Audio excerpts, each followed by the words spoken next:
everybody. This is your boy, Teran Rodriguez, bringing you another edition of Set Point. And as always, we have ourselves a jam-packed show as we have a lot of volleyball to get into and recap, such as USC winning the Outrigger Invitational in men's volleyball. How did they do it, and how did they take down Hawaii on the road? Also, how about Lindenwood pulling off their first upset of the season against Lewis? Can the Lions roar their way back and make noise in the NEVA? Also, Corona Del Mar in high school boys volleyball looks good as they took down Newport Harbor and Mater Dei. And also, how about Santa Barbara City taking down Moore Park in the 3C2A men's volleyball? Speaking of which, Orange Coast has a big lead as they take on Golden West and San Diego Mesa. It's going to be a surefire week of volleyball, so hand me a volleyball. That's the next. Some of us serving some volleyball action here on Set Point. This is Teran Rodriguez bringing you another edition of Set Point here on IE Sports Radio. Your direct feed for all that is sports. Good.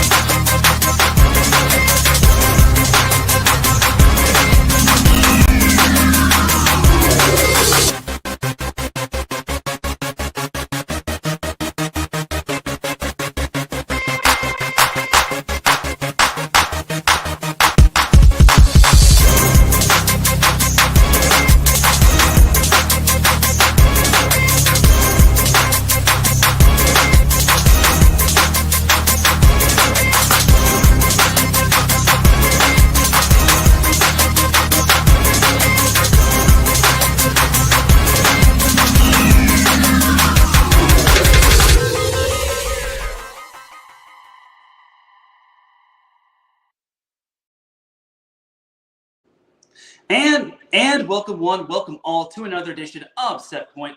Thank you all for joining me on this beautiful Monday afternoon, Monday evening, Monday wherever you are listening from.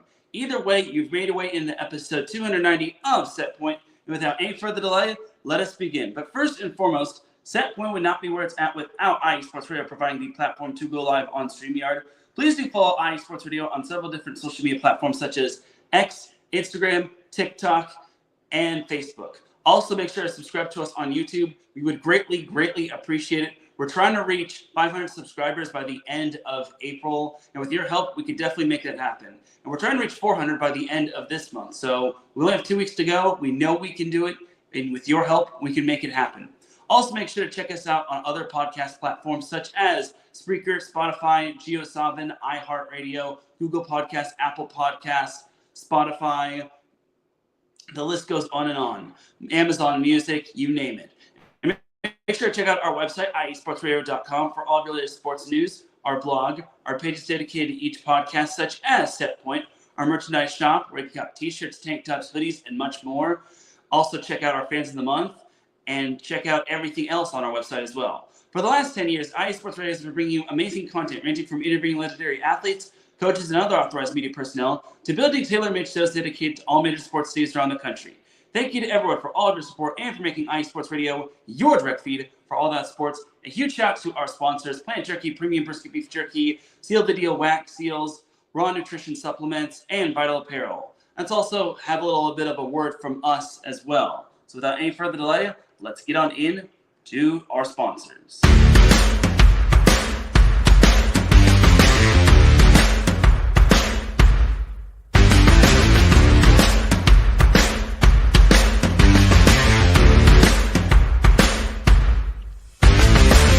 IE Sports Radio fans, this show is brought to you by Planet Jerky Premium Brisket Beef Jerky.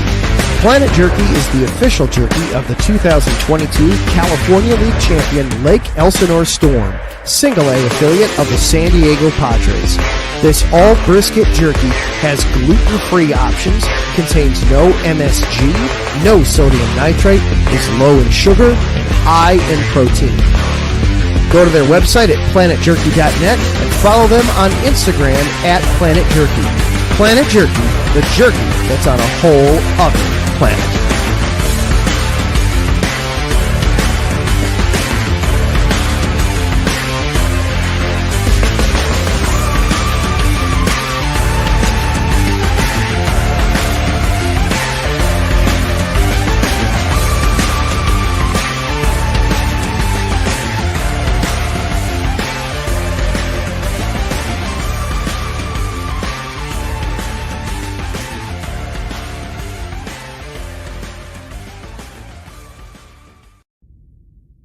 rise and shine.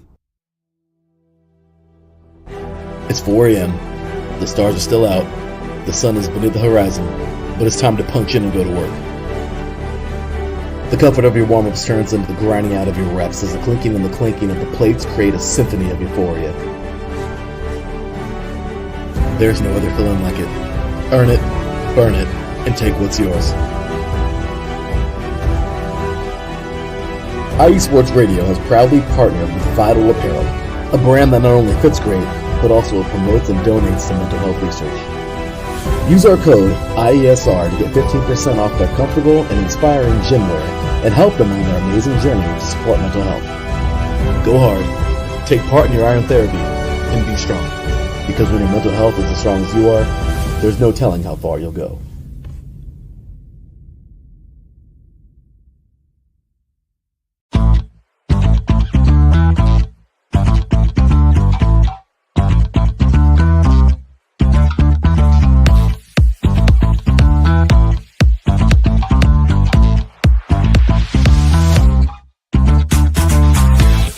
Hey there, IE Sports Radio fans. Be sure to check out our sponsor, Seal the Deal Wax Seals by Cecilia B. You just finished your very own wedding or baby shower invitations and you're looking for that extra special touch? Maybe you just wrote a letter to a relative or a friend and you want to add to their smile when they receive it. Then seal the deal with Cecilia's handmade sealing wax stamps for your invitations, letters, and gifts. You bring the deal, we'll bring the seal. You can find them on Instagram at sealthedeal_wax stamps and on Facebook, Seal the Deal Wax Seals.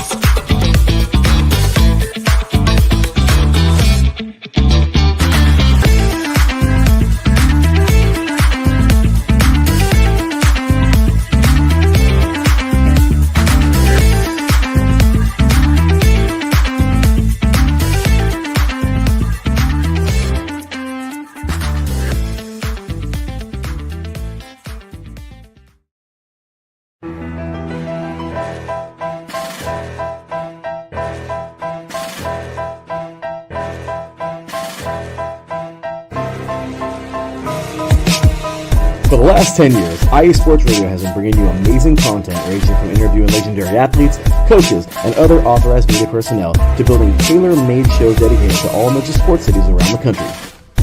Make sure to follow us at IE Sports Radio on X, Instagram, Facebook, TikTok, and YouTube to keep up with the latest in sports and with all of our shows. Also, make sure to check out our daily updated website at iesportsradio.com. At iesportsradio.com, you can see our daily show schedule and check out all of our show pages with personal bios to learn a little bit more about each of our awesome hosts. In addition to our show pages, you can catch the IE Sports Radio blog, Hall of Fame, Fans of the Month page, and our merchandise shop including t-shirts, tank tops, caps, long sleeves, hoodies, and more. For now over a decade here at IE Sports Radio, we've continued to be by the fans, for the fans, and we thank you all for your support and for making IE Sports Radio your direct feed for all that is sports.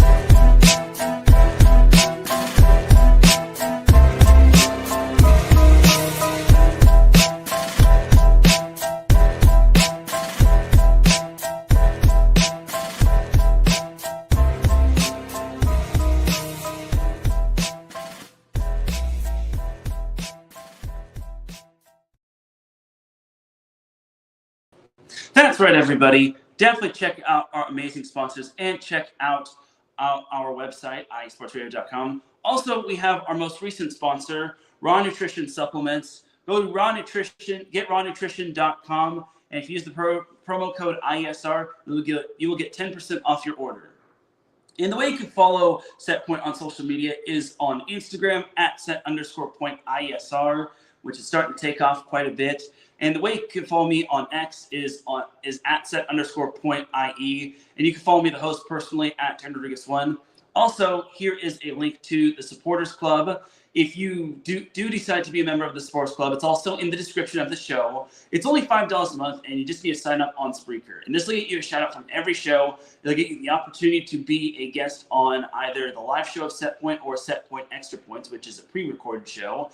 And if you become a member of the Spreaker's Supporters Club for 4 months, I will ship you off an IE Sports Radio t-shirt or tank top. And who knows, maybe if you stay longer as a member of the Supporters Club, I can definitely make it worth your while a little more. I want to give a shout out to Kevin Prate, who was able to be a nice donor to Set Point. I really do appreciate it. Your donation does not go unnoticed.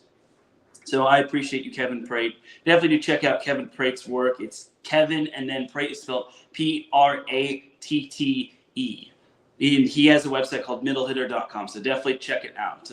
So with all that being said, let's get on into the volleyball action, as it was another fantastic week of NCAA men's volleyball, as we're already in week 11. Well, week 11 just passed, but now we're in week 12. So a lot happened this past week, and it was another amazing week and whatnot. Sorry, just need to get this out real quick. Just trying to get everything organized and prepared. I know, and also happy St. Patrick's Day. I know everyone's probably thinking, well, why aren't you in your usual polo? Well, I don't have a green Set Point polo, which is unfortunate. I mean, I paid a lot for those polos as is. I don't think I need to pay any more for more colors of polos. Not yet, anyway. But we shall see. Anyway, but NCAA men's volleyball for week number 11 was a very, very fun week. Lots of good matches. Lots of, not the biggest in terms of like upsets, not a lot of upsets. And we have a match that's going to kick off week number 12. But looking back at some of the matches, it obviously started on Monday, where we had UC San Diego taking down Princeton in 4 sets last Monday. And then Tuesday, we had St. Thomas Aquinas taking down NJIT in 5, which I thought was a pretty good win. Tusculum took down Bluefield University in 4, as Declan Wingo had another big match. You had Purdue Fort Wayne taking down Maryville in 5, and then William Jessup took down Simpson in 3.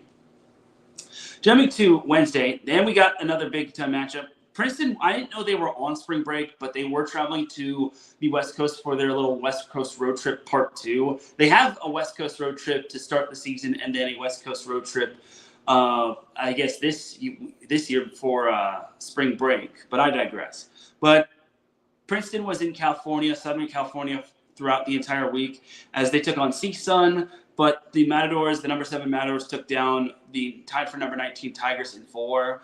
At least Princeton is taking sets off of these talented teams. Like, to take a set off of CSUN is no laughing matter.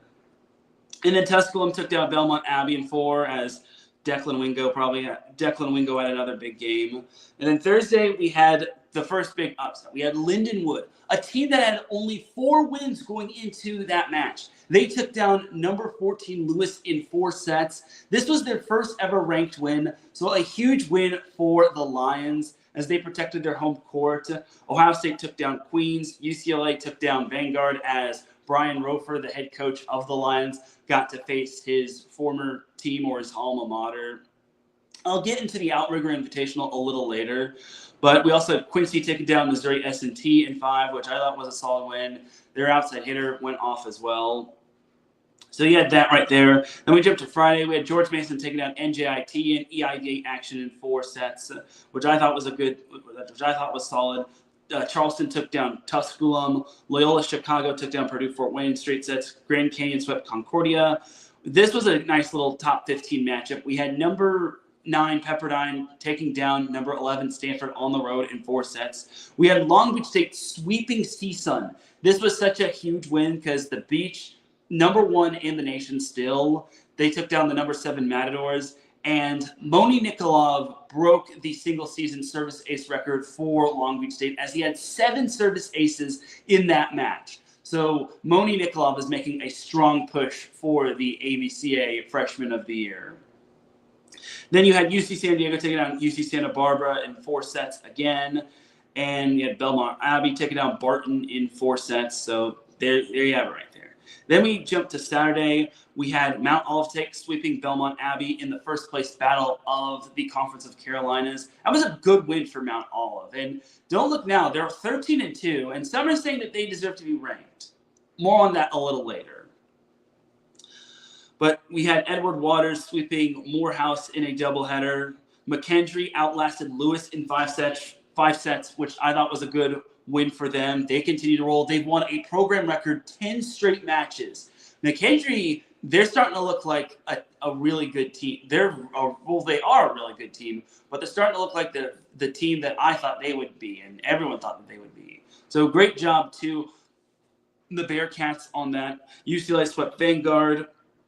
Sacred Heart took down FDU in 4. BYU took down Harvard in the first of 2 matches. Second one will be tonight. You had Pepperdine taking down Stanford again in 4 sets. Long Beach State swept Princeton. Grand Canyon took down Concordia. So there you have it right there. And then also on Sunday, we had St. Thomas Aquinas sweeping Dominican and Simpson taking down William Jessup. So not bad right there.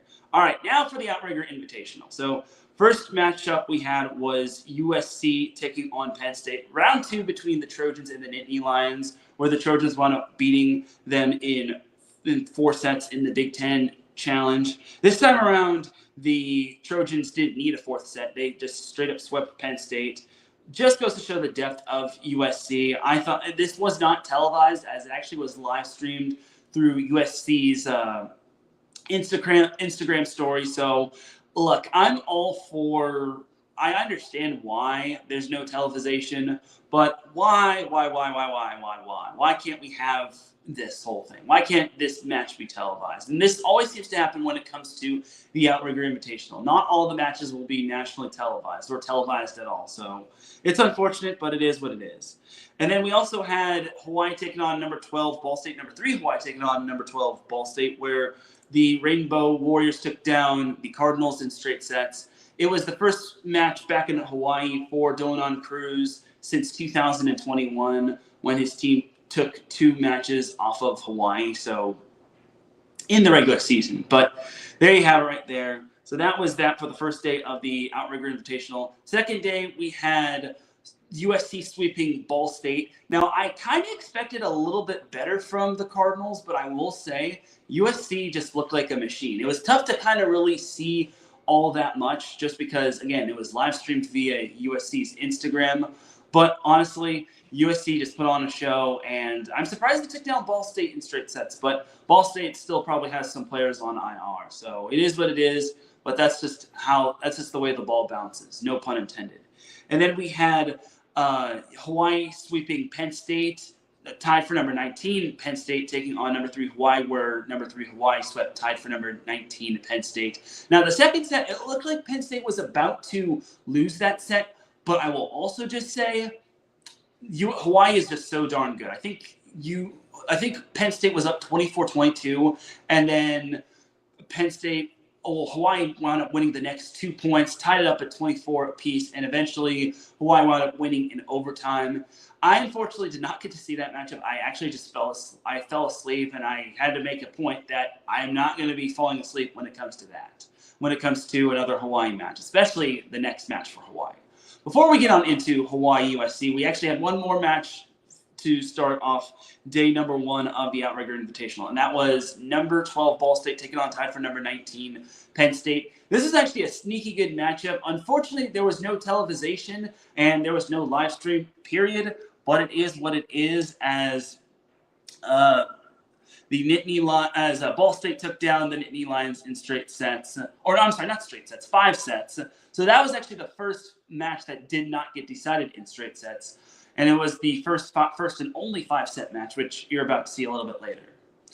All right, now for the last match and the true championship match of the Outrigger Invitational. Number 5 USC playing number 3 Hawaii, and it was a barn burner. It was 8,599 in attendance, which I thought was outstanding. It's the highest attendance for any NCAA men's volleyball match this season. So great job to Hawaii and USC fans for packing the stand.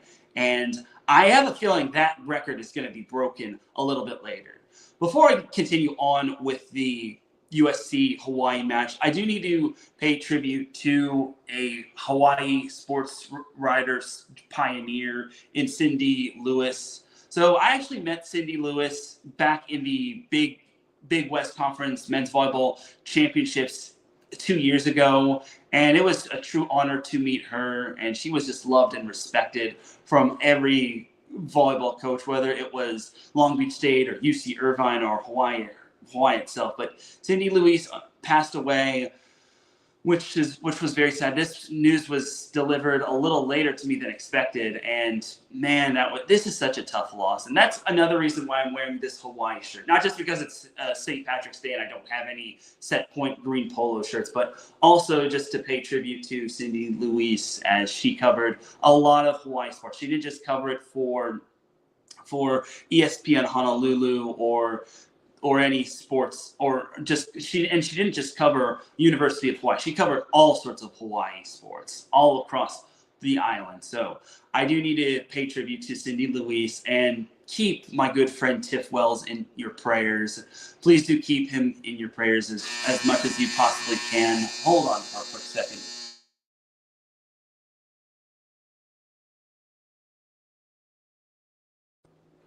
You can thank my brother's dryer for going off when I was about to get to that really good part.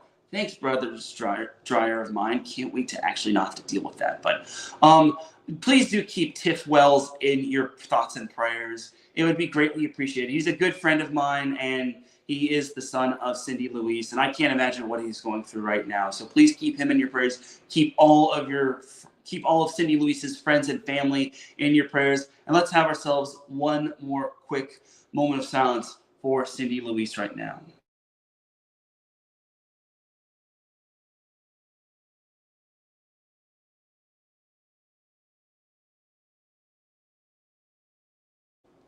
Thank you.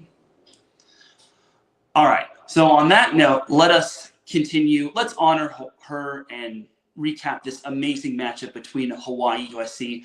I had church the day after early in the morning, but I was not about to miss watching this USC Hawaii matchup. This is a top 5 matchup, and I need to really scope this matchup out. This had a lot of storylines.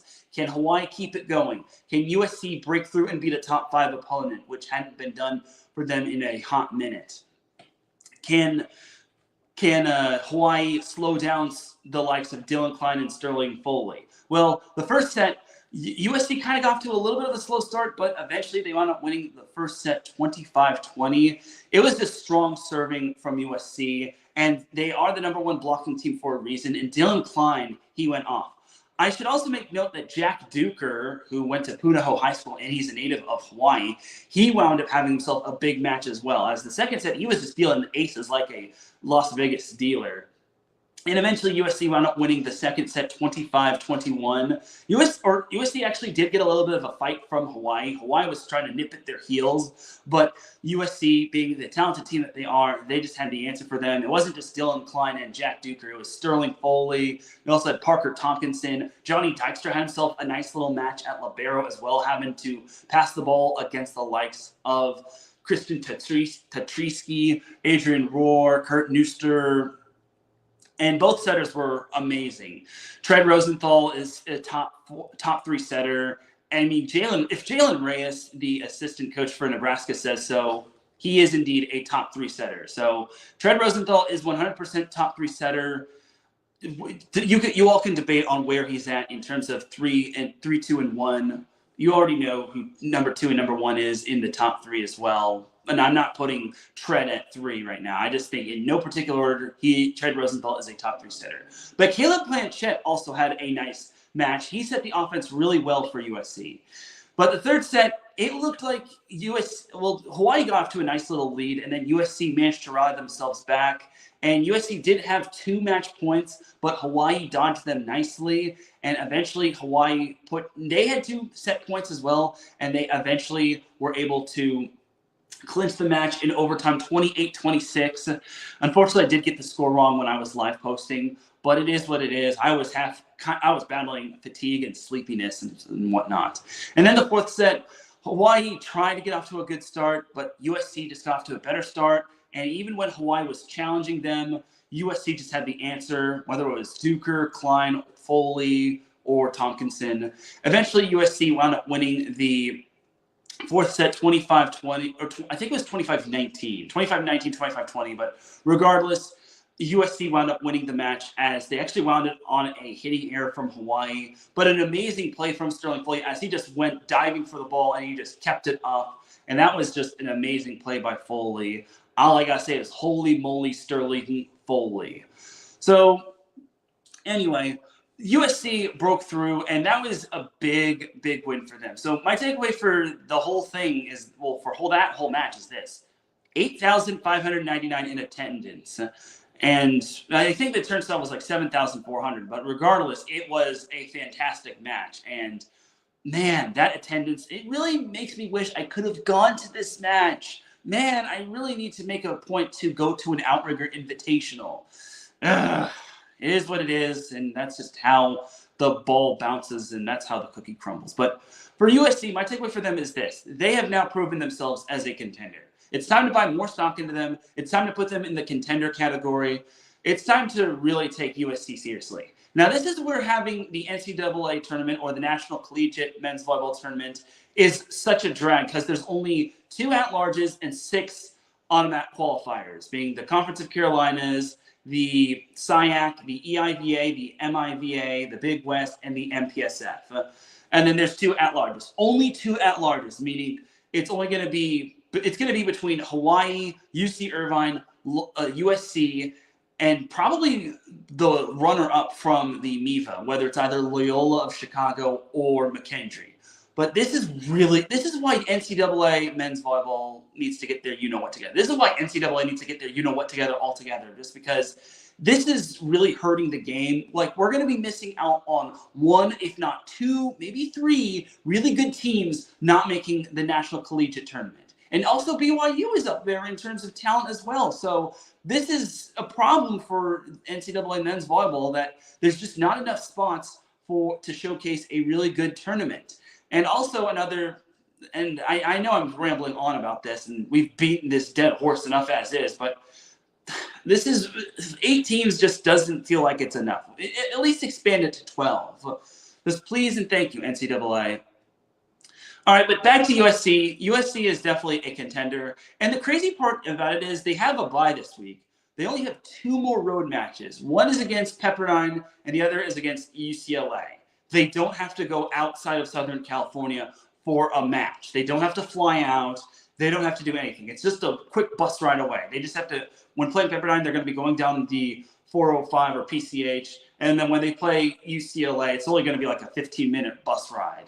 So all in all for USC, that is a very favorable, very enticing schedule. And the MPSF tournament is in Malibu as well at Pepperdine. So USC, they got to be thanking their lucky stars that their bye week comes at a great time and they don't have to travel at all. Heck, I wouldn't even blame them if they stayed in Hawaii if they just wanted to have fun and do and be themselves and whatnot, and not have to fly back to California for a sense of urgency. But I imagine they do have to go back to California at some point. Now, the takeaway for Hawaii is this. If I'm a Hawaii fan, I'm not hitting the panic button. As I said on X, I know some people took it out of context, but Hawaii is still having a great season. They've only lost 2 times. I know one was to Stanford, but they had a lot of matches prior to that match. And then this loss to USC isn't that bad of a loss. I mean, yes. I mean, it was a top 5 loss, so you can't really blame them. And remember, this is a Hawaii team that still has only 1 senior in their lineup. 1 senior in their lineup, and that's Elehu Choi. Everyone else is an underclassman. I mean, Tread is still the youngest player on the team, according to Charlie Wade. Kristen Tatrisky is still growing and learning. You also have Adrian Rohret still growing and developing. Kurt Neuster and Justin Todd, they're still young as well. And I really hate to say this, and I actually am badly admitting this, but I'm going to look up if Kurt Neuster is I think, if I recall correctly, I think he's a junior. But I just want to confirm that just to be safe, just because I can't seem to keep track of all these players when it comes to all these teams as well. But Kurt Neuster, I think, he's a redshirt junior. Okay, so Neuster is a little older than the likes of Tread, Adrian, Justin Todd, who's a redshirt freshman, and Roar. But still, that's a very young lineup in my opinion. So we got to give Hawaii a little bit of a break. And the fact that they still have only 2 losses, it's still pretty solid if you ask me. And then, as I said when I replied to Hawaii men's volleyball, because I got loads of respect for Hawaii. It's better they lost now than they lost in Big West Conference play, the Big West Conference tournament, or the NCAA tournament, or National Collegiate Men's Volleyball Tournament. So I think this loss could also be a good character loss for Hawaii, as honestly, I think that this Hawaii team will learn and grow from this. I think they will continue to do great things. So please, please, please don't hit the panic button if you are a Hawaii fan. Look at it as a way that they're going to grow and learn from this. I think Hawaii has room to grow, and I think maybe they just needed a little bit of a wake-up call because, I don't think anyone predicted them having only 2 losses at this point of the season. And remember, they still have some good quality wins. They beat UC Irvine twice. They beat Stanford at least once. They beat BYU on the road. So let's all pump the brakes and let's not have outlandish takes on Hawaii. Like, there will be no Hawaii slander, contrary to what most people say. Like, I'm an honorary Hawaii stan. So for those willing to count out Hawaii, count them out at your own risk. But they're still a threat in terms of making the National Collegiate Men's Volleyball Tournament. And this just makes at-larges just so much tougher. Like, between UC Irvine, USC, and Hawaii, who's going to be the odd man left out? And who's going to be the odd man left out when it comes to BYU? Because they're still a threat, and they still have to play UCLA. And they could possibly make noise. And they could see USC again in terms of the MPSF tournament. So just a lot of amazing questions that need to be answered when it comes to at-larges and whatnot. All right, but that is going to do it for the Week 11 recap in terms of NCAA men's volleyball. Ralph Cleese pops in the chat room. He says, Teran, my volleyball guru, love hearing about it. My man, have a great show. Thank you, Ralph. And he says, hit the thumbs up for Teran and the best volleyball podcast on air. Well, I appreciate that, Ralph. I would appreciate it if you all hit the thumbs up button and make sure you subscribe as well to iSports Radio. All right, but let's go over the ABCA National Collegiate Men's Volleyball Poll. So USC, the big thing that stands out is USC jumped to number 3, and they had the biggest jump of the week. While UC Irvine and Hawaii both tumbled 1 spot down, and it is what it is. I mean, some will say that Hawaii still deserved to be at number 3. I mean, you're about to see what I'm about to say when it came to voting for USC in terms of the off-the-block media poll. But no one dropped out, and some are saying that Mount Olive should be ranked in the top 20. Well, I get what you all are saying. The biggest question is, how is Penn State still ranked? Probably because of their tough schedule and how they've played a lot of amazing opponents and tough opponents. But Mount Olive does not have a ranked win that's either receiving votes or in the top 20.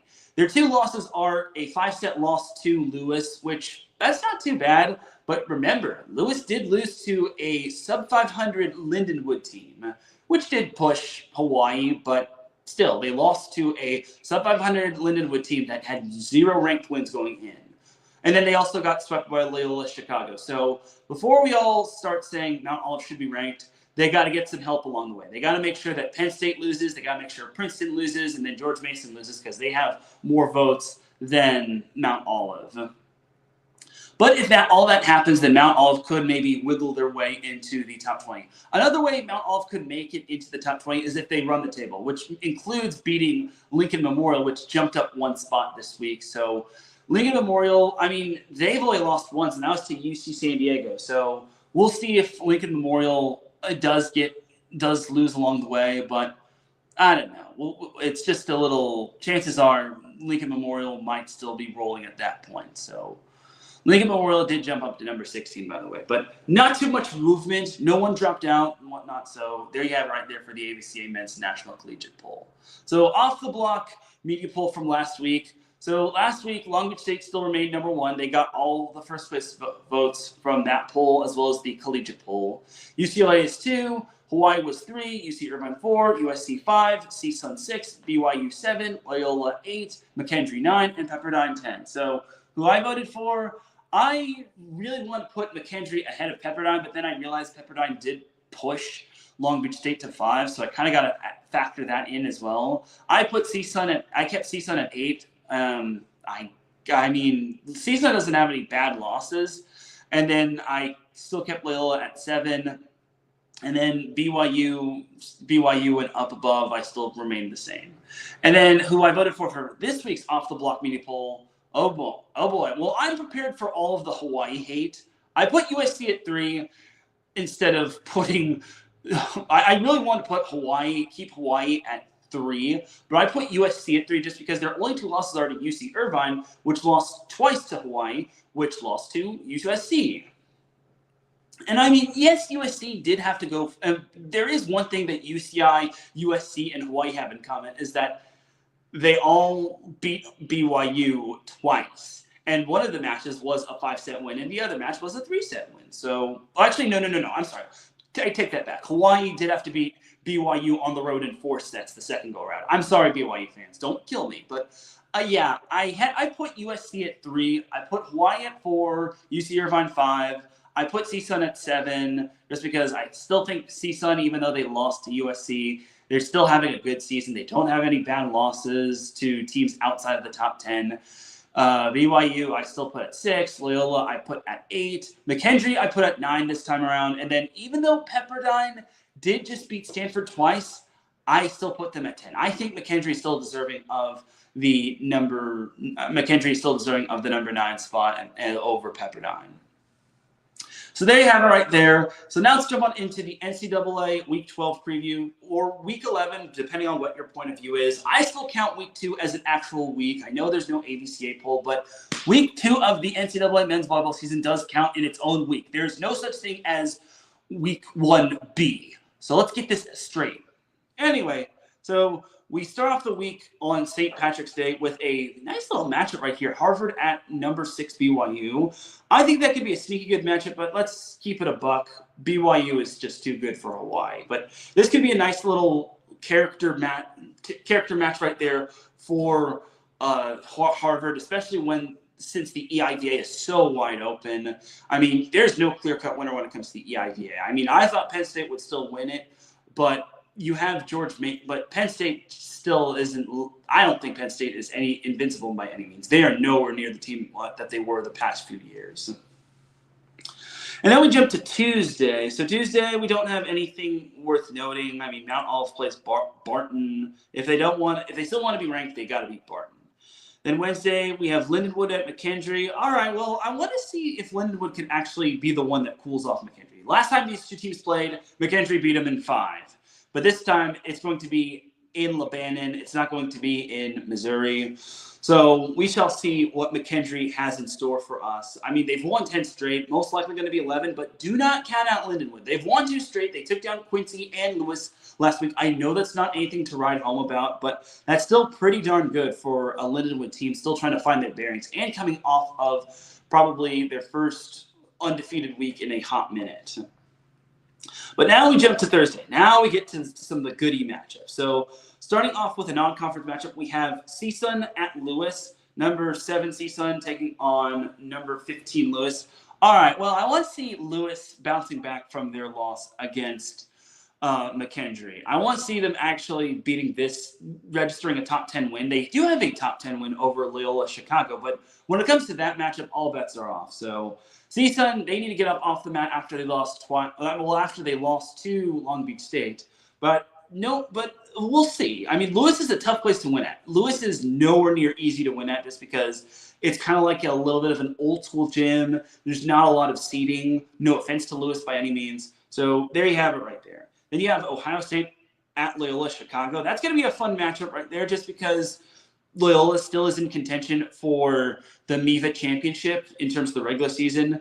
Ohio State is still hungry for a nice little big-time win. They haven't had too many big-time wins, and I don't think they've had a big-time win since they beat UCLA back at the First Point Collegiate Challenge. Then you also have Damon at George Mason, Ball State at Queens, Vanguard versus Concordia Irvine in an MPSF match. That's going to be a fun one just because those two used to be NAIA teams, and now they're in NCAA Division 1-2 or National Collegiate men's volleyball. Then we have on Friday, this one's going to be a fun matchup. We have BYU at Grand Canyon. Then we have Damon at UC Irvine. I don't know why time is to be determined, but I digress. Menlo at Pepperdine.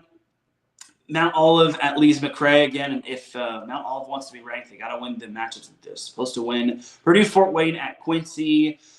FDU at LIU. This matchup is kind of underrated. NJIT at Long Beach State. I call that the grit matchup because NJIT has the Jersey grit and then Long Beach State has the LB grit or Long Beach grit. So I one time joked about that with Alan Knipe and I said that's the matchup between the Jersey grit versus LB grit. And Alan Knipe did explain what LB grit is and he thought it was a good question by me. So there you go.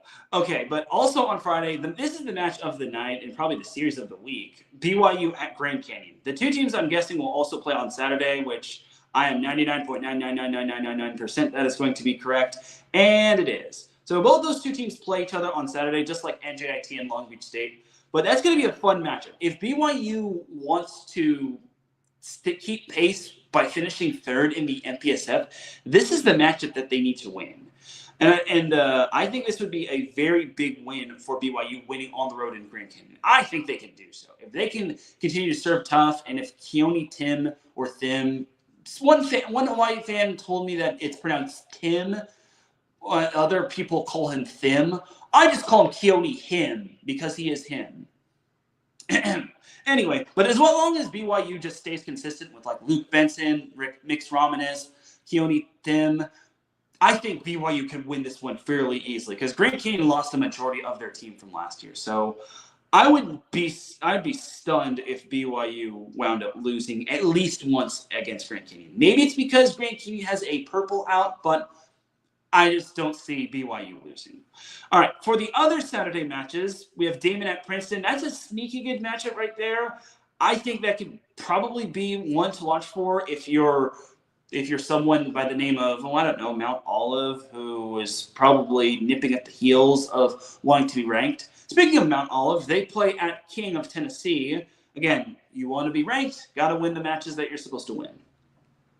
And then I guess UC Irvine plays at George Mason. I'm not one to really trust the NCAA website, but that seems a little odd. I mean, UC Irvine plays Damon, and then they've got George Mason, which This is weird. I think the NCAA website might have made a mistake or something. I'm not sure, but when in doubt, go to the website for the official team. So let's actually look at the UC Irvine men's volleyball schedule to see which is right and which is wrong. If the NCAA is pulling my leg or if they actually have it right. So looking, yeah, it's true. UCI plays Damon. Okay, so they're playing Damon at Fairfax, and then they're playing George Mason after that. So interesting if you ask me. So UCI is heading to George Mason to play Damon. So it's not going to be Damon playing at UCI. So it's a neutral site match. So I just need to clarify that, just because I don't like assuming things, but I digress. Number one rule of journalism. Okay, and then we have McKendree at Quincy. Quincy has been surprisingly decent this year. It doesn't show in their MIVA record, but this team is so underrated. They've got some stud players on that team. So if McKendree is thinking that they're going to walk into Quincy, Illinois, and they'll get an easy win, they got another thing coming. Like this year is probably not your granddad's MIVA conference. This is probably the toughest week in MIVA this week. Then we've got Ohio State at Lewis for a nice little MIVA matchup. I think this is going to be a good matchup right here. I think Lewis, if they want to have any sort of hope of winning the MIVA, they're going to need to run the table, and they're going to need to hope that McKendree loses a few matches along the way. Speaking of MIVA, involving a team from Illinois, you've got CSUN versus Loyola Chicago. That's a nice little top 10 matchup right there. I can maybe put that as my match of the week. I mean, you'll have to find out tomorrow when I do my matches that you should be watching for this week. And then you got Vanguard at Concordia round 2. You got NJIT at Long Beach State round 2. Menlo at Pepperdine round 2. BYU at Grand Canyon round 2. UC Irvine at George Mason. All right, well, I mean, George Mason is not ranked at the time, but you got to remember that George Mason did beat UC Irvine last season. However, George Mason, that was week 2 of the NCAA men's volleyball season, or that was early in the season when it came to the NCAA men's volleyball season. So I think comparing last year's match to this year's match is like comparing gumdrops to apples. But I digress.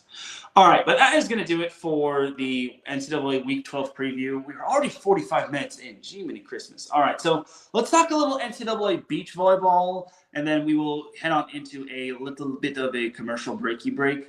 So the AVCA Beach poll. So the poll gets released every Tuesday, which is very frustrating for me just because I can't get this poll released on time. I can't get to the poll on time, but I understand having NCAA men's volleyball released first, then NCAA beach volleyball released second. So it is what it is. So there you have it. That's your poll right there. UCLA and LMU are still number one. Some people have a gripe with TCU being number 3 and then USC being number 4. Well, this is simple. USC lost to Cal, which was ranked below them. TCU didn't lose to an unranked team that was ranked below them. End of discussion. I know TCU has the loss to UCLA, but UCLA is not a bad loss. LMU is now not a bad loss, and USC is not a bad loss. I mean, Cal rallied back to reverse sweep USC. I mean, USC took the lead 2-0 after the first flight, and then Cal just swept the next 3 matches to win the entire duel. So, of course, USC deserves to be number 4.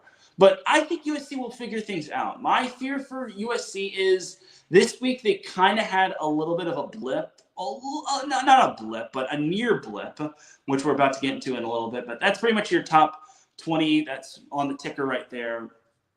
All right, but now let's recap the week 4 of the NCAA beach volleyball season. So I mentioned USC. They did have a little bit of a scare as they actually had a few players missing, but they managed to survive a scare against Florida Gulf Coast of all teams. They were playing in the FAU Invitational, and they went 4-0, but that Florida Gulf Coast match, they were down 0-2 after the first flight, and then they wound up reverse sweeping their way to victory. So a clutch win for USC. TCU also went 4-0. I wish USC and TCU could face each other again, but we can't have good things. I'm just kidding. That's not true.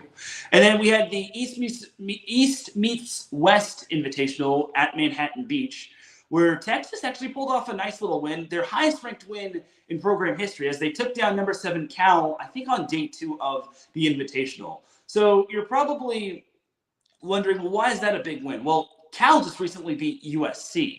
Now Texas beats Cal, and that is their highest ranked win of its program's history. I know they've only been around for 3 years, and this is their first year of postseason eligibility. But Texas posting that win is absolutely amazing on their behalf. It shows how much Stein Metzger has really grown that program. And I wish I could have been there to witness it in person. But Stein's did an amazing job with Texas, and their foundation shows for it. So great job to Texas on picking up that victory. And then UCLA went 4-0 in the East meets West. Same with LMU. And Long Beach State went 4-0 in the Long Beach State Invitational. They got to beat the likes of Boise State, Arizona. Nothing too much to write home about, but I think with the Cal loss, that's going to probably put Cal behind Long Beach State. That might even propel Texas into the top 10. See, this is why I really wish that the AVCA beach volleyball poll gets released on Monday. Otherwise, I got to move set to Tuesday, but I'm not going to do that. Because Tuesdays are basically dedicated for me posting my content, my starting rotation of the week, which I pretty much have selected, and then I've got the top matchups that you should be watching for in depth in the span of like 2 minutes, 20 seconds, but I digress. All right, but that is that for some of the notable matches in terms of like NCAA beach volleyball that happened this past week. So looking at the week 5 preview for NCAA beach volleyball. So this week, I mean, you can go off of either collegebeachvolleyball.com or you can go off the NCAA website. Keep in mind, the NCAA website does not update its matches, which I think is really stupid. I mean, let's be honest. Let's call a spade a spade. The NCAA, when it comes to beach volleyball and especially men's volleyball, they don't honor them. They don't give them the same treatment as NCAA women's volleyball does, which I think is really sad. But it is what it is, and people like me have got to do the best they can to try to grow the game. Anyway, so Tuesday we have TCU versus USC. There it is. TCU USC in what could probably be a big-time beach volleyball matchup. Man, I wish I could be home for that, or back in California for that. But that's going to be a very fun matchup right there. I think we're in for a very fun matchup between TCU and USC, because USC just barely beat TCU the first time around, and we don't know if USC is going to be at full strength. But let's see if USC can continue to make it 2-for-2 against the Horned Frogs. And then Wednesday, we have not too many notable matches. I mean, Nebraska plays CSUN at CSUN. And then they also play the Masters College. So I'll be interested to see what happens between the Matadors and the Huskers. I can only imagine that Nebraska is getting close to seeing their beach volleyball season come to an end, because as Jalen Reyes told me, Nebraska, when it comes to beach volleyball, they don't play a traditional season. They just play in the off season. And then once it's time to report, and then after that, they've got indoor training and conditioning. And then once it's time to report for NCAA women's volleyball teams, they go straight into that. All right, let's jump forward into Friday. So I guess I should also make note from last week, we had Concordia Irvine taking down Boise State, two teams that are receiving votes. Boise State is also kicking off conference play this week, which I think is pretty cool. But in terms of notable matches for Friday, FAU takes on Florida State. That's going to be fun. LSU Grand Canyon in the Battle of the Purple. LMU Georgia State. That's going to be another great matchup right there. You also have, looking downward, sorry, my nose was a little itchy, Concordia Irvine Pepperdine. That could kind of be a sneaky good matchup. I mean, Pepperdine's not ranked and all, but still, that could be a nice little matchup. Long Beach State Bakersfield, I'm not sure about that. Cal Texas, round 2 between the Longhorns and the Golden Bears. I want to see what Cal really has in store for Texas. I mean, honestly, I think Texas can win again, but it's tough to beat a team twice in the span of 2 weeks. Then you got Hawaii, Cal Poly. That's going to be a really fun matchup. And something tells me that the Big West is having their little Big West Invitational held, because we're seeing Sacramento State play Bakersfield and whatnot. So you also got Berry versus Tampa in the Battle of Florida. Florida State versus Stetson. Maybe Stetson can sneak away with the win against Florida State, just because Florida State is a little bit on the young and rebuilding side. FIU Arizona State. That's going to be a fun one. And that's pretty much it. FIU LMU. That's another fun one. So all in all, that's pretty much that for some of the notable matches. If I missed any, just let me know and just tell me how much I don't know ball. Grand Canyon, Georgia State. We jumped to Saturday. That's going to be a fun matchup right there. And then you've got FIU, Grand Canyon. I was going to say Florida State, Palm Beach, Atlantic, but I don't know if that'll truly be a good matchup. I mean, maybe, but you never know. I mean, Florida State's young, but I'm certain they're not going to lose to Palm Beach Atlantic. LMU Texas is another good test for the Longhorns. LSU Arizona State, that's another good test for LSU. Arizona State Texas, maybe Texas can get their lick back. So Texas is now starting to really get challenged. So I mean, I don't want to say this in a negative way, but now Texas is really going to start to get tested, and I really want to see Texas continue to hold their own against some of the big teams that are ranked ahead of them, and I want to see them continue to beat the teams that are ranked but below them. And then you have Long Beach State, Cal Poly, which I think is another good matchup right there. That's going to be a fun matchup. I want to see what Cal Poly can do, because it seems like Long Beach State gets the better of Cal Poly more often than not. But Cal Poly is stacked. They've got players like Aaron Inskeep, Lindsay, Lindsay Sparks, and a bunch of other talented players. They've got Ella Connor. The list goes on and on for that team. I can't believe I was blanking on her name when it came to it. But we jump to Sunday. We have Hawaii, Long Beach State as another matchup, as well as some other Big West matches involving Big West teams. So there you have it. That's some notable That's some notable NCAA beach volleyball Week 5 matches that you should be keeping an eye out. I probably missed a few, so if I did, I do apologize. But it's just a lot to go over, and I'm already almost an hour into this whole thing. So we're going to take ourselves a quick little commercial break. That'll do it for the NCAA beach volleyball side of things. When we get back, we've got the PVF and LOVB recap. We've still got some high school and 3C2A the high school boys volleyball and 3C2A men's volleyball to discuss. So keep it locked here. You're listening to Set Point here on iSports Radio, your direct feed for all that sports. We'll be right back after this.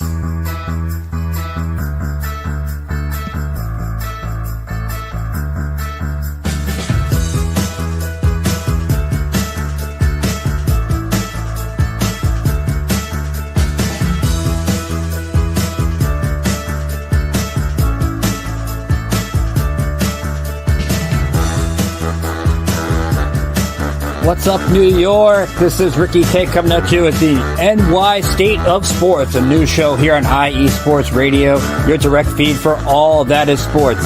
Listen to me every Thursday afternoon as we bring you the latest takes on the Yankees, Mets, Jets, Giants, Knicks, Nets, Rangers, Devils, and Islanders.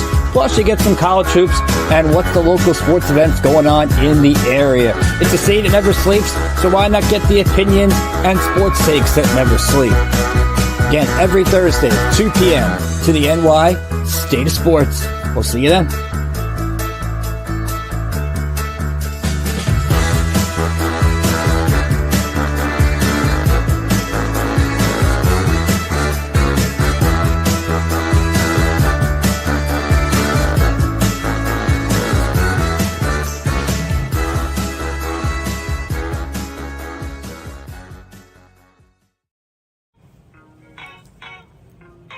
Hey sports fans, are you in the market for Florida sports or just keeping up with the latest in the Panhandle?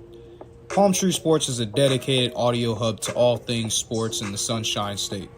We cover current events, big news, heavily favored opinions all across the NFL, NBA, MLB, and so much more. So come check us out every Saturday evening at 6 p.m. Eastern Standard Time for a down south education on Florida sports and athletics. It's hosted by yours truly, Corey Pujols, and is powered by IE Sports Radio, your direct feed for all that is sports.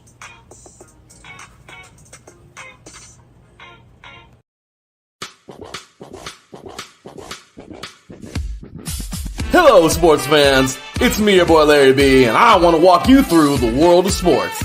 No, not just the mainstream major TV deal type sports, although those are important too.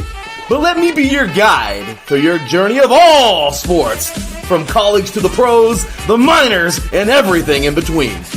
Each week, we are talking sports galore with true diehards just like you from a hardcore fan's perspective that's sure to quench your thirst around leagues you may know all too well and some you may even discover here. That's right, sports fans. If you love sports of all kinds, enjoy hearing amazing sports stories, and respect all sports because you know how difficult any of them can be to play or compete in, then this is your show. Join me, your boy Larry B, on the defining moment each week here on IE Sports Radio, your direct feed for all that is sports, and let the sports come to you.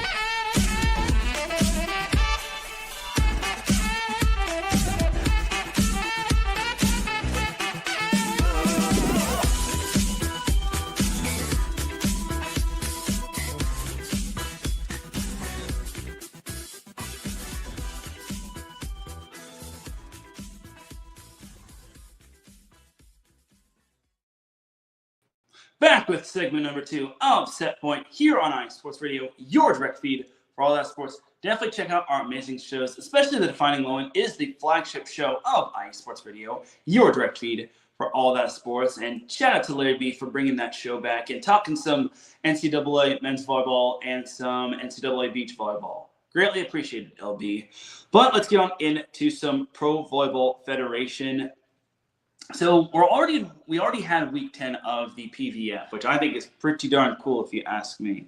So the PVF week started on Thursday where we had the Atlanta Vibe taking down the Grand Rapids Rise in 4 sets. All right, okay, I'm gonna make this fairly short just because I don't want to go too long on this, just because we're nearly an hour into this and I don't want to keep this under 90 minutes. But for the Atlanta Vibe, they wound up winning on the road. They got 28 digs from Morgan Hens. In terms of kills, they got 13 kills apiece from Pia Timmer, Merritt Beeson, and Leah Edmond. Edmond had 12 digs, Timmer had 15 digs, and Beeson had 13 digs. So this was and then we also had 14 digs from Marley Monserrat, who had 44 assists. So my takeaway for this matchup is this. I expected the Vibe to continue their winning ways. I mean, the Vibe need all the wins that they can get just because, number one, they're not living up to expectations. Number two, they're just clinging on to playoff life. And then number three, it depends on who they want to face. Do they want to face Omaha in the semifinals? Do they want to face Orlando? Do they want to get to the playoffs, period? Just because they were teetering, they were just barely holding on to that 3 spot with Indy right behind them. But I think this was a very good win for Atlanta, especially on the road. Now, for the Rise, they were led by Carly Snyder, who had 16 kills, and she had 19 digs. August Rasky had 19 digs as well to go along with her 28 assists. We also had Cameron Turner with 20 assists. So my takeaway for Grand Rapids is this. I mean, they need to play some good volleyball to beat the Vibe. I didn't think they played their best volleyball, and I kind of figured, and I knew that they were kind of going to be due for a loss when it came to this. This could have been a big win for them just because if they won this, they would have been even closer to a playoff spot. But them's the breaks. Then we had the Omaha Supernovas hosting the Indy Ignite, where the Supernovas wound up reverse sweeping the Ignite. So this was actually a huge win for Omaha just because Omaha, they need all the wins that they can get to keep pace with Orlando. As Omaha was led by Brooke Nunaviller, who had 17 kills and 9 digs with 2 blocks. Allie Batenhorst had 16 kills to go along with 8 digs. She really made her presence known. And then Omaha as a team, they had, if I'm looking at this correctly, they had 5 different players with 8 or more kills. So that's very distributed, if you ask me. Mac Pedraza had 37 assists. Good to see her in the starting lineup. Natalia Valentin Anderson had 13 assists. And then Camila Gomez had 15 digs. She was the only double-digit digger for Omaha.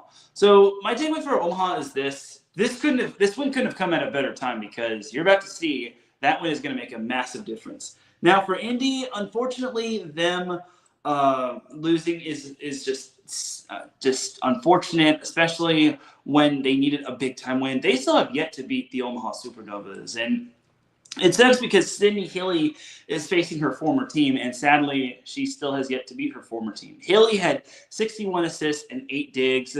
But Indy is still having a solid season. They're still as solid as a rock, but they're still going to need to start beating some bigger teams like Indy. Indy's going to need to beat Orlando or Omaha, maybe Atlanta again. Anna Beer had 12 digs to go along with 12 kills. Leading Indy in kills was Azani Taylor, who had 31 kills and 9 digs. Also should make note that Indy is still missing Lecator member Monet, and that really hurts Indy's offense. If they have Lecator member Monet, I don't know if they beat Omaha, but winning at Omaha is so difficult, dude. Like, we talk about Stan Sheriff Center being a big home court advantage and having a passionate fan base. Nebraska fans and its former Nebraska players, Omaha having its former Nebraska players and having a very passionate fan base in pro women's volleyball and women's volleyball in general is just so tough. And they packed the CHI Health Center so much. And then we had this match. We had the San Diego Mojo stunning the Orlando Valkyries, halting their 9-game win streak and winning in 5 sets, where the Mojo wound up winning in overtime in set 5, 17-15. So, man, this loss couldn't have come at a worse time for Orlando, as my takeaway for them is they did not get the best matchup, or they did not get the best match from some of their players. Like Brittany Abercrombie had 18 kills, which is solid, but it's not really the match that she would have had. In a 5-set match, I would expect her to have like 30 kills, maybe even close to 40. She also had 9 digs. Courtney Schwann had 18 digs to go along with 12 kills. I got to remember her first name. Shampoo Gudapard had 50 assists to go along with 13 digs. And that was pretty much that for the notable players for Orlando. Now, the takeaway from the Mojo is this. I don't think anyone expected this, so I got to give kudos to the Mojo for having maybe their biggest win of the season. I talked about their win over Omaha being their biggest win of the season in Omaha, but honestly, Omaha was going through a little bit of a time. The fact that they cooled off a red-hot Orlando team, I think that was big. And I think maybe Orlando got caught in a little bit of a trap game because the 2 days after they played Omaha, which I'll get into in a little bit. But the Mojo, they were led by Kendra Dalkey, who had 20 kills and 15 assists. They also had Maya Tabron, who had 15 kills and 8 digs. So a good win for the Mojo, probably their biggest win of the season. And man, if you are the Orlando Valkyries, you got to be kicking yourself while losing that on your home floor. And then we also had the Columbus Fury sweeping the Vegas Thrill. Okay, all the sets were close, but what is going on with the Vegas Thrill? They are just not good. And this is the team that halted Vegas's win streak, and that pretty much sent Vegas down this long losing streak, which, oh my God, you really got to feel bad for Vegas. But this is the same Columbus Fury team that broke the Vegas Thrill. I hate to say that, but that's just how I look at it. And this was the team that started the losing streak, as Isabella Ratepax had 20 kills and 8 digs. Not bad for a 3-set match. Wilma Rivera had 35 assists to go along with 13 digs. Kate Georgiadis had 11 digs. Kaylee Cox, 11 digs to go along with 9 kills. Raina Terry had 11 kills to go along with 5 digs. So nice little win right there for Columbus. Meanwhile, the Thrill, they were led by Charity Looper, who had 10 kills. Morgan Stout had 9 kills. Willow Johnson had 9 kills. Cameron Hanna had 8 kills. And Hannah Maddox only had 2 kills.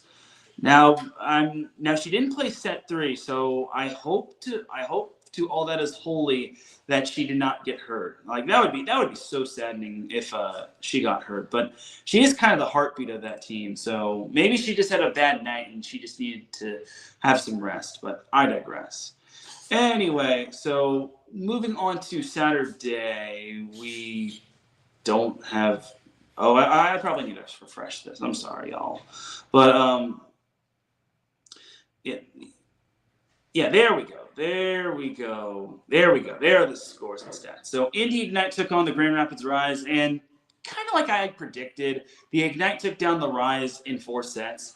So the Ignite needed this win in the worst way, just because, honestly, if they lost this one, then we really needed to have a talk about them.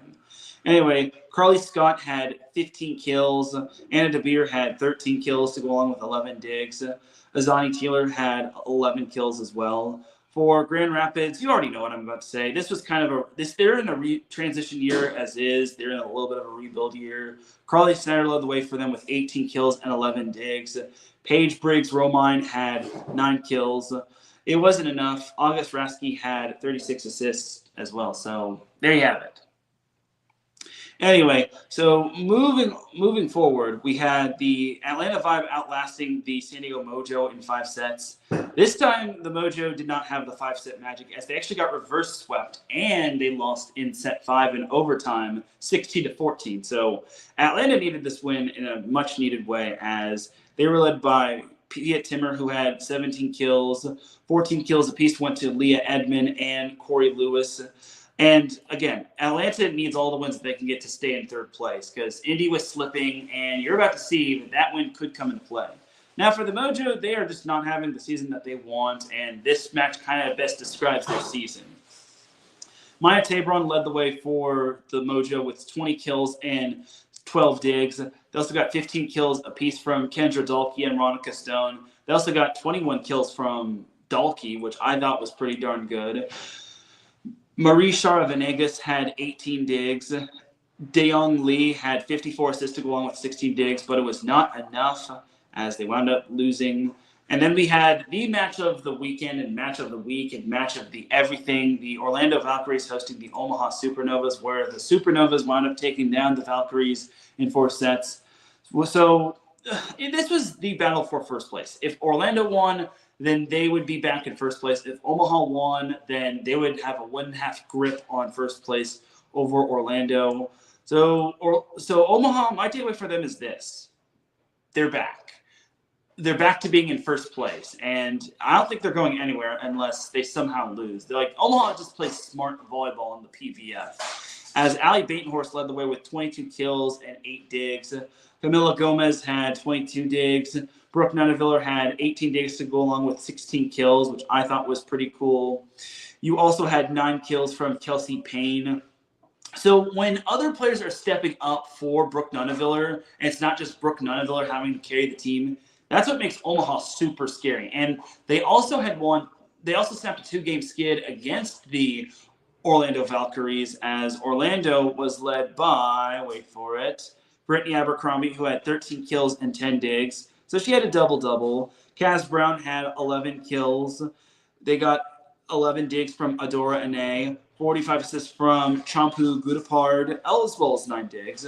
They got 12 digs from Courtney Schwann and 6 kills from her. So Orlando really had a bad week, and they just got flushed this week down the toilet just because they've got a match on Wednesday, which means they've got the fewest amount of they and the San Diego Mojo, who they play, have the fewest amount of rest. So we might as well go into the Week 11 preview with Orlando taking on San Diego. So if Orlando loses this matchup, then I don't know what to expect from Orlando. Maybe they're down a few players, but they can't lose to the San Diego Mojo. This is the worst team in the PVF. They have to win this one. They got to beat all the opponents that they're supposed to beat. And then Thursday, we have a doubleheader, starting off with the Vegas Thrill playing at the Grand Rapids Rise. All right, now we got to be very concerned for the Vegas Thrill because they were once in first place. Now they are they've lost I think 8 in a row, as the Thrill is 7-9. I think they've lost 7 in a row. As it's a miracle they're they're a few games back. I think they're a game and a half back of Indy, which really sucks because they were first place at the time, and they were a nice little turnaround story. They went from worst to first, and now they're back to just going the opposite direction. And then what's worse is Hannah Maddox had either struggled or got injured. But for the Thrill, they really need to beat the Grand Rapids Rise. If they lose to the Rise, they're going to fall even further down. And I said the Mojo were the worst team in the league. They're the second worst team in the league by half a game. The worst team in the league actually goes to Columbus Fury taking on the Indy Ignite. In terms of record, we're not talking about in terms of roster, but in terms of record, Columbus Fury is the worst team in the league, and they play the Indy Ignite at Fisher's Event Center on Thursday. Well, Indy, I think, is kind of back. I mean, they beat the Grand Rapids Rise. They should beat the Fury, but with how the Fury became the team that broke the Vegas Thrill, I wouldn't be surprised if the Fury wound up stealing one in Indy, but we shall see.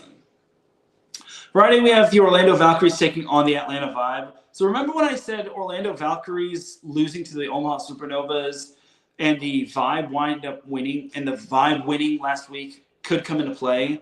This could come into play because if Atlanta wins, and let's say Orlando loses to San Diego. Let's say they drop 1 San Diego. So if Orlando goes 0-2 this week and then Atlanta wins against Orlando, just like that, Atlanta is tied for second in the PVF, which would be really crazy. It just takes one loss to send a team down spiraling. Look at the Vegas Thrill.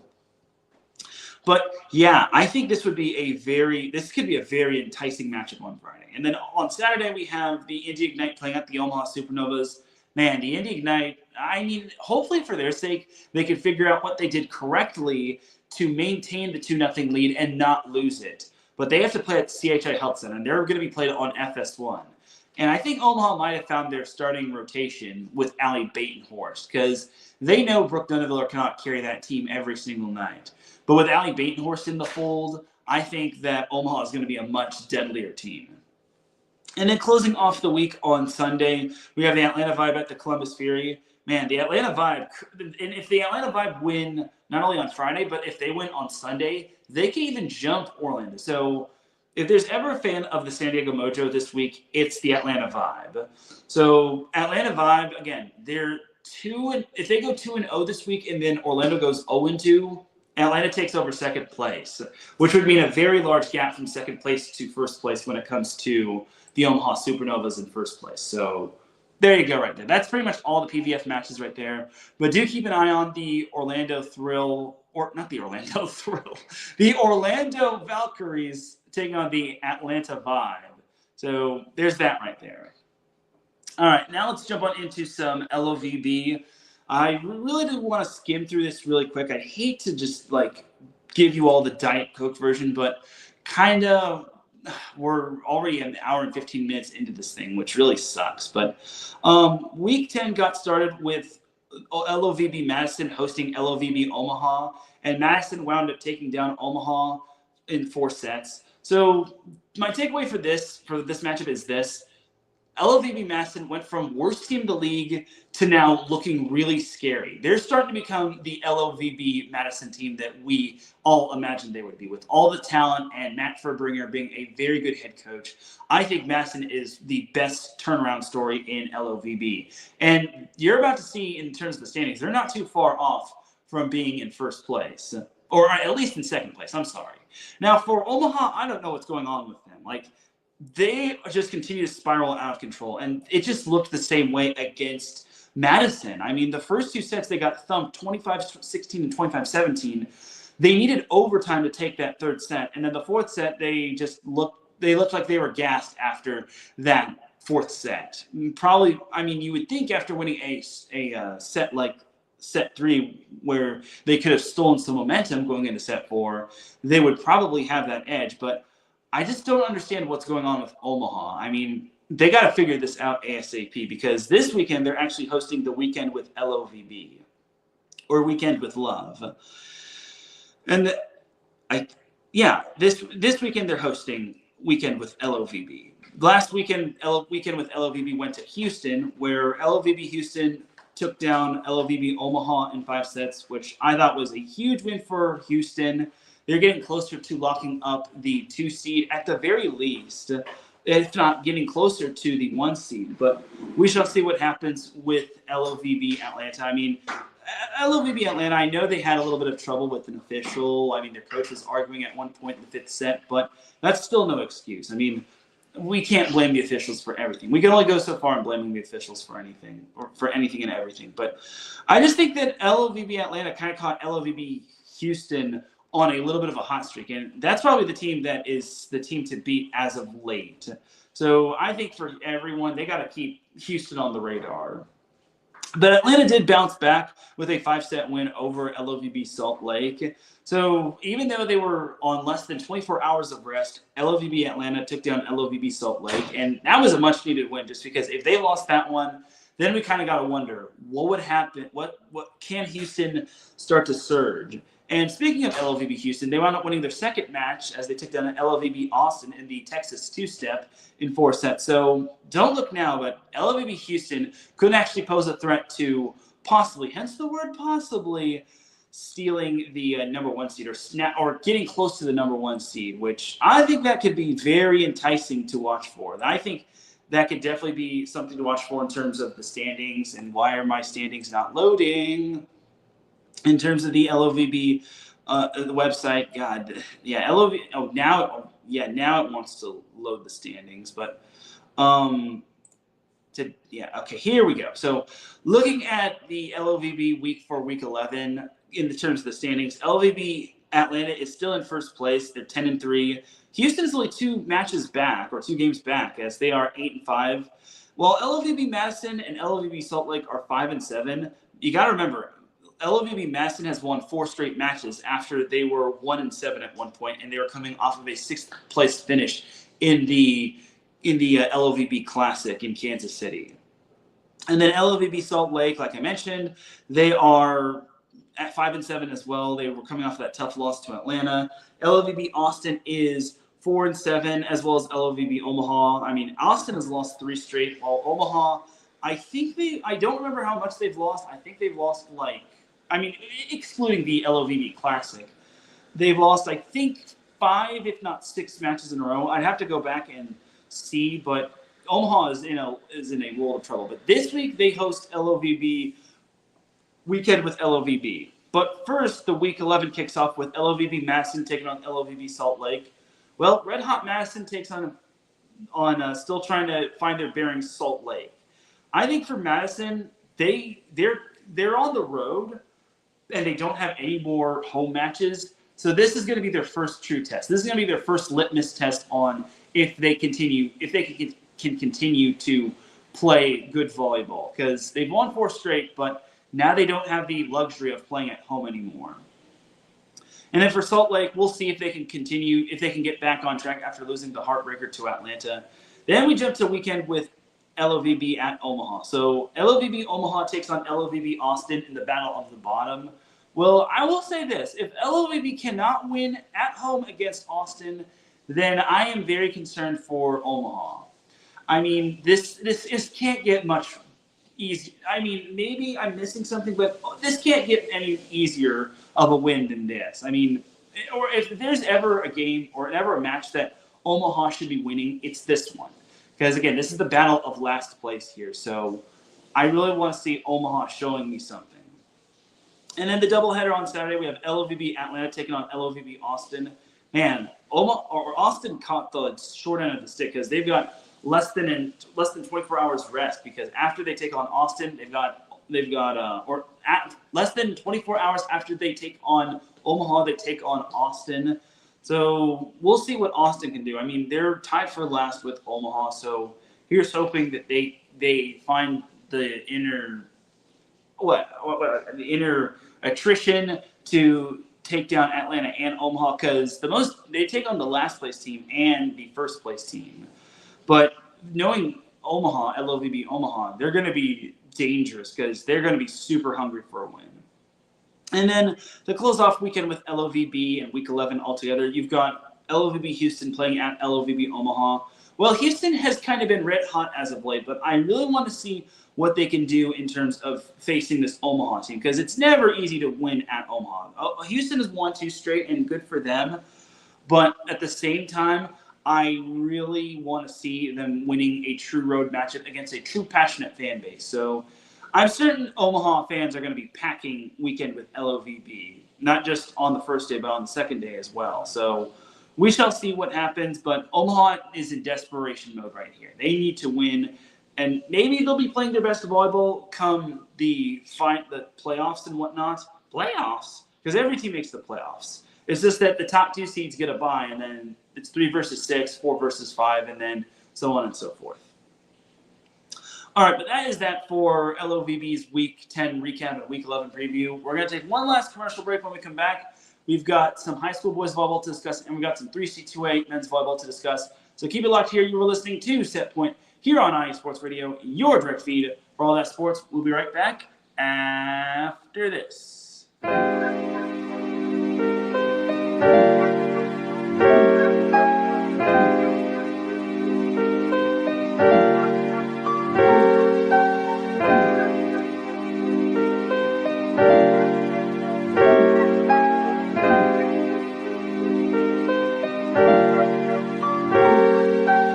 Hello, ladies and gentlemen. My name is Davidson.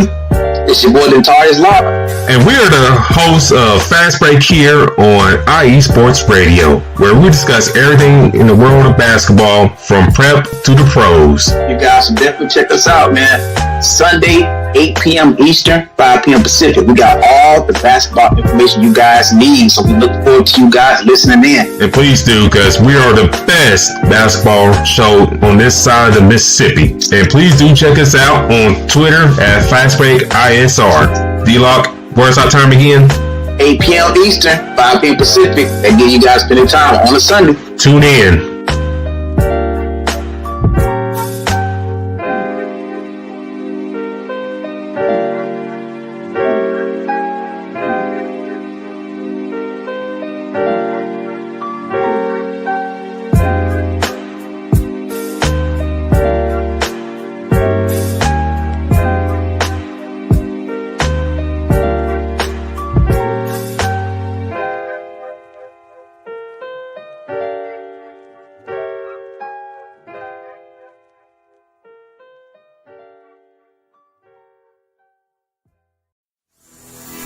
Sports fans, do you like teams that are tough, cities that are tougher, and fan bases that are passionate about their teams?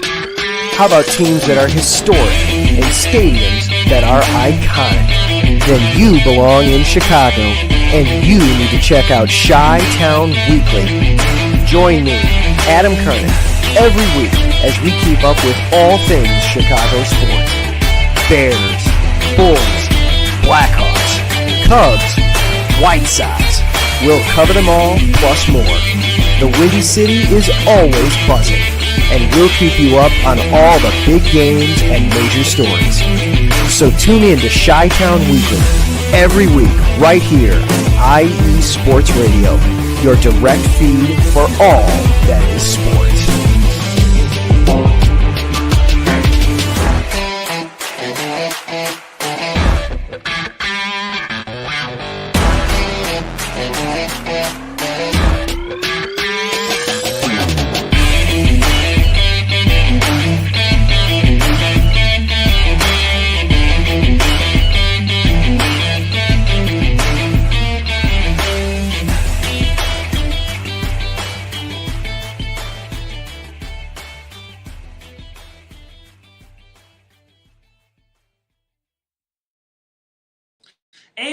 And we are back with the final segment of Set Point here on IE Sports Radio, your direct feed for all that sports. Definitely check out our amazing shows such as Fast Break. NCAA men's and women's basketball tournaments are underway tomorrow with the first 4 matchups. And also check out Chi-Town Weekly with Adam Karnick.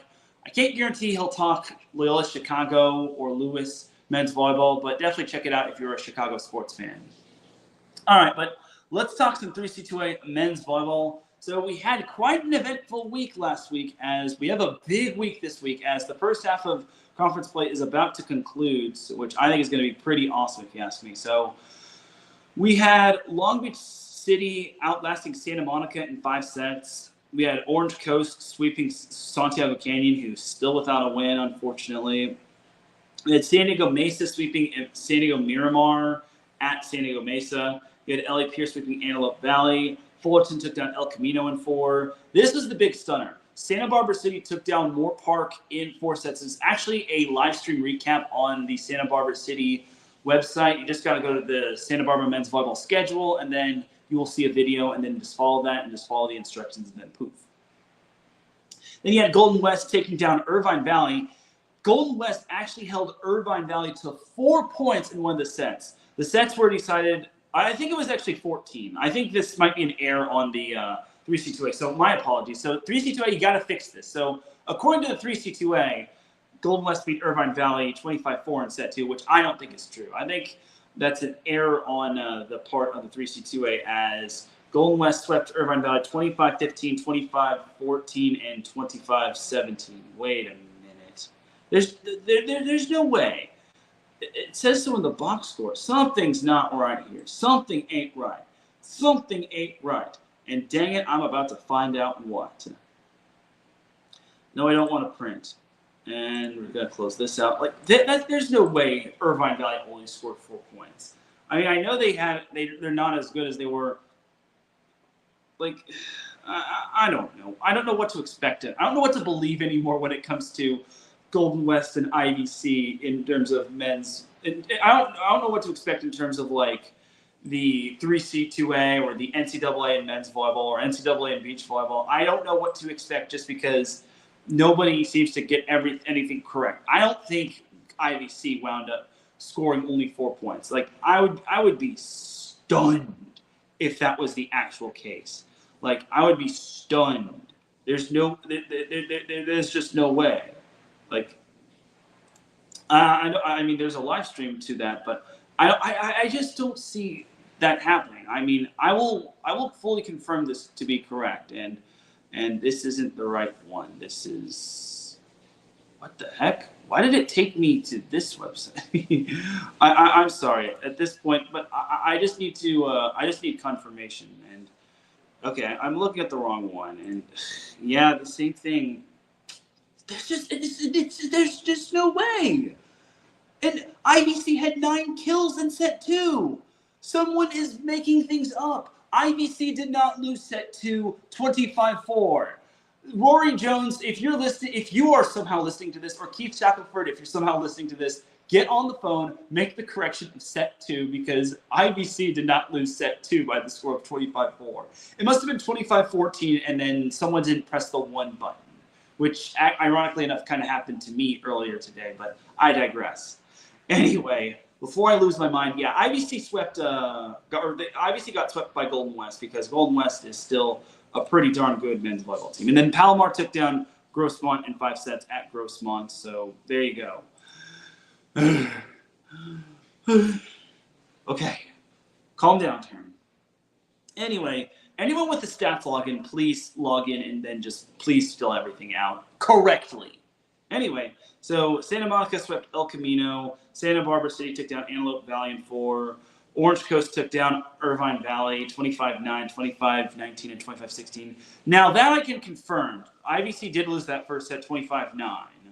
And then San Diego Mesa took down Palomar in straight sets. Golden West swept Santiago Canyon. Long Beach City took down Fullerton in straight sets. And then Moore Park bounced back with the win over Pierce. So if we're keeping track of everything, Moore Park, Long Beach City, and Santa Barbara City are all tied for first place in the Northern Division. So all the teams are now divided into two separate conferences: the Northern Division, or the Northern Conference, and then the Southern Conference. And then that conference has 2 divisions. I think one is called I want to get this right, just because one is like the Coastline Division. Yeah, the Southern Division has the Coastal Division and the Pacific Division, while the Northern Division has the Canyon Division and the Central Division. Interesting names for these divisions and these conferences, but I digress. All right, looking at Wednesday. So Wednesday we've got Palomar at San Diego Miramar, Santa Monica at Fullerton, then you've got Golden West at Orange Coast. Match of the day right there. Match of the week right there. Rivalry renewed. Nick Amato will look to try to get his first win over Orange Coast as a head coach, because Nick Amato did say one time in an interview that he wants to one day beat Travis Turner and his OCC Pirates. And he meant that in terms of respect, not just in terms of, I want to beat you. And then you got Antelope Valley at Moore Park, Santa Barbara City at LA Pierce, Long Beach at El Camino. Those 3 teams that I mentioned, Long Beach, Santa Barbara, and Moore Park, as long as none of them get upset, they'll all be in first place in the Northern Division. Then you got IVC at Santiago Canyon, and then San Diego Mesa at Grossmont. So there you have it right there. That's your matches on Wednesday, with OCC Golden West headlining that. And then Monday you've got this Friday you've got Grossmont at Golden West, Fullerton at LA Pierce, Palomar at IVC, El Camino at Antelope Valley, Santa Barbara at Santa Monica. That's a good matchup right there. Moore Park at Long Beach City. That's a first place matchup for the Northern Division. Then you got Santiago Canyon at San Diego Miramar. So there's also another big time matchup on Friday. San Diego Mesa hosting Orange Coast.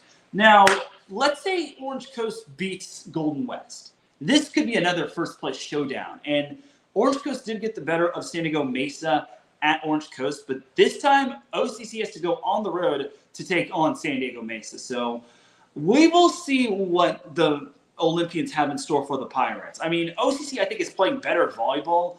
I mean, ever since they lost to Moore Park in 5, they have not lost a match, let alone a set, ever since. So I think Orange Coast, I think this one's going to be a barn burner. This one has barn burner written all over it. And then Moore Park, Long Beach City is going to be another good barn burner as well, just because I think for Moore Park, they did beat Long Beach the first time around, but Long Beach, I think, might have gotten better. As long as Long Beach didn't do any, tomfoolery, I think that I can be kind of sold on Long Beach. I mean, they're a younger team, obviously first-year head coach, but honestly, this Long Beach City is never to be counted out in men's volleyball. But this Moore Park team this year is really darn good. I'll be previewing that day on Friday in a separate video. And then a sneaky good matchup is Santa Barbara versus the Santa Monica. It's the Battle of Santa, which team has been naughty and which team has been nice. I'm kidding. But yeah, Santa Monica, I feel they can play spoiler. They almost did so against Long Beach City, but I want to see them actually do so against Santa Barbara. They've obviously got a live stream prepared, so I really want to see what Santa Monica can do. I think they'll probably be the 4th place team to come out of the Northern Conference, and I assume that the top 4 teams from each conference make it to the postseason. If not, maybe the top 2 teams from each division. If that's the case, then that's kind of a little bologna sausage, but this is where I really wish I had Travis Turner on as a guest because he knows more than I do. All right, but that's that for the 3C2A and men's volleyball. Closing off the show, we've got some high school boys volleyball. So this week we have Miracosta at Loyola. That is the matchup. That is the matchup that seems to get packed quite a bit. It's so sad yet so amazing that matchup seems to get more than like some NCAA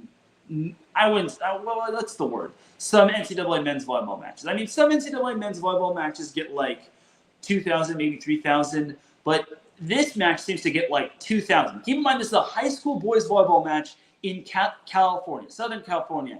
And this last year it got 2,000 in attendance. Over 2,000 in attendance. So I can only imagine where it's going to be held at. I mean, sometimes they have it at LMU. Sometimes they'll have it at Redondo Union High School whenever Loyola is hosting. But I'm not certain I'm just not certain if it's going to be at those places or if Loyola is just going to host it. I would like to see it being played at a neutral site. Heck, I wouldn't even mind if it was played at Cerritos College or something, or East LA College or anything of that sort. So I really would like to know, and I promised my boy Devin Buston to make note of this. So if you're in this LA area or Southern California area and you need a good high school boys volleyball match to watch for, this is the one. Now, Loyola, they did not have the greatest week last week. They beat Edison of Huntington Beach, but they lost to Santa Margarita of Rancho Santa Margarita in 4 sets. More importantly, from what I was told, they might have lost Blake Fallbush, who's committed to USC, for a good amount of time. I don't know the whereabouts of his injury, but I was told he got hurt either in the Margarita match or the Edison match, and he could be out for a good amount of time. And that's a huge loss for the Cubs because they're taking on a Miracosta team that has Grayson Bradford, Mateo Furbringer, Thatcher Fallbush, and Cooper Keene. And they're just playing solid volleyball. Last week, Miracosta took down Redondo Union in straight sets. And Redondo Union's pretty darn good. But they showed no mercy to those Seahawks. So speaking of last week, we had another team that I think that can be a Division I CIF contender. And that's Corona Del Mar, who swept Newport Harbor in the Battle of the Bay match on the road. And then they also took down Mater Dei on the road as well in 4 sets. So Corona Del Mar, I thought this was going to be a little bit of a transition year just because Sterling Foley graduated, but they've got another good outside hitter in Ben Brown. I think Ben Brown is really good. I think in the match against Newport Harbor, Corona Del Mar only had 2 hitting errors. They hit 492, and everything just clicked for them. And they also got to see the debut of Jack Robinson, who wasn't eligible yet because of the sit-out transferred rule and whatnot. So, but Ben Brown is definitely playing really good volleyball for them. Hunter Hanneman is a good outside hitter too. They've got their middle blocker duo in Daniel Booker and Jack Robinson. Brogan Glenn is still solid as a rock in terms of the libero position. He's going to UCLA. And then setter Drake Foley is setting the offense well. Now, Drake Foley, if you're not putting 2 + 2 together, he is the little brother of Sterling Foley, but he actually was the libero / defensive specialist last year.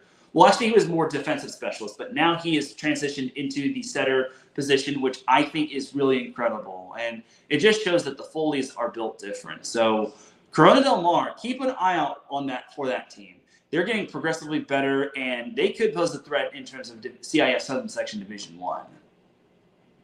And now for Loyola, losing Thatcher Fallbush, or I'm sorry, not Thatcher Fallbush, Blake Fallbush, that could be big right there. I mean, they'll probably not have him when they play Miracosta unless he has some sort of amazing like turnaround in terms of his injury. But I could see Loyola not having Blake Fallbush. But they're going to have other players step up. I think Emmett Martin is still on that team. I haven't seen Loyola volleyball this season just because I'm still here in Texas, but we'll see.